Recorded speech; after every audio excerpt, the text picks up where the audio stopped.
Ingat tak video minggu lepas aku ada beli Trimui Smart Pro. Tapi yang aku beli tu dia pakai OS yang asal dan dia saiz dia 64GB. Bagi aku saiz 64GB tu amatlah kecil. So hari ni kita nak upgrade dia kepada 128GB.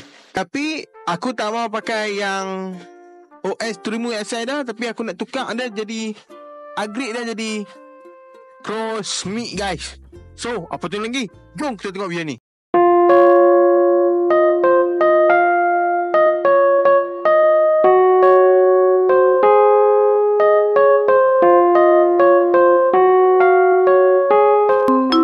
Okay guys, untuk first kali kalau hampa nak upgrade Trimui Smart Pro hampa kepada Crossmic, hampa type je Crossmic Trimui dekat Google. Hampa masuk kat GitHub. So aku akan tunjuk video dia. Untuk download ni hampa boleh guna handphone ataupun PC atau laptop. Boleh yang mana-mana.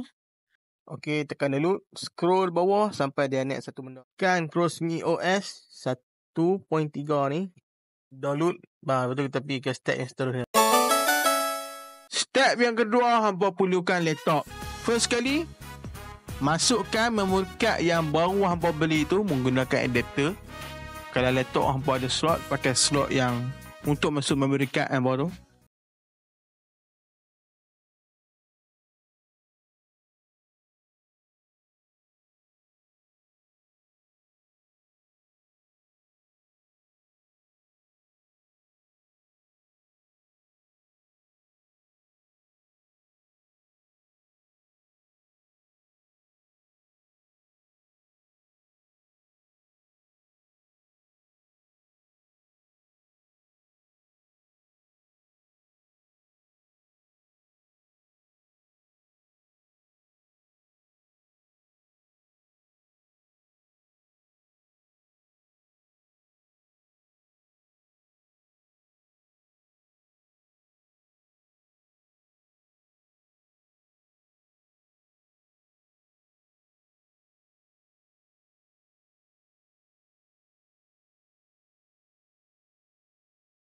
Sampai settle. Okey, kemudian hampa try lah masuk room game yang hampa ada. Lepas tu try masuk dekat Trimui dan turn on.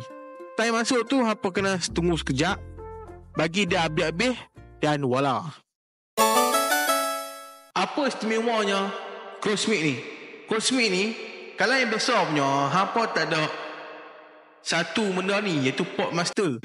Port master macam game-game PC lah. Macam game yang latest sikit, macam game Stardew Valley. Yang kedua pula, yang kenapa aku nak upgrade dia pergi jadi Crossmic, sebabkan dia boleh record gameplay. So aku yang jenis suka record gameplay yang aku boleh share kat member aku boleh share dekat aku punya YouTube, ataupun aku punya tempat social link. Dia boleh record, tapi hang boleh tengok lah dia punya cara tu lag punya teruk lah.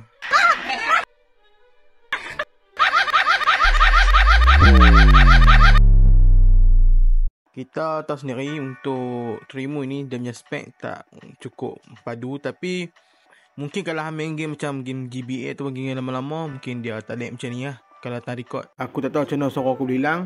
Aku terpaksa dubbing aku punya suara balik. Nampak pelik kan? So, dah kenal muka kan? Sebab tu lah aku nak upgrade aku punya Trimui ke OS Crossmic guys. Kalau yang aku suka dengan video ni, hampa boleh subscribe dan like video aku dan share kat kawan hampa. So jangan lupa main game retro.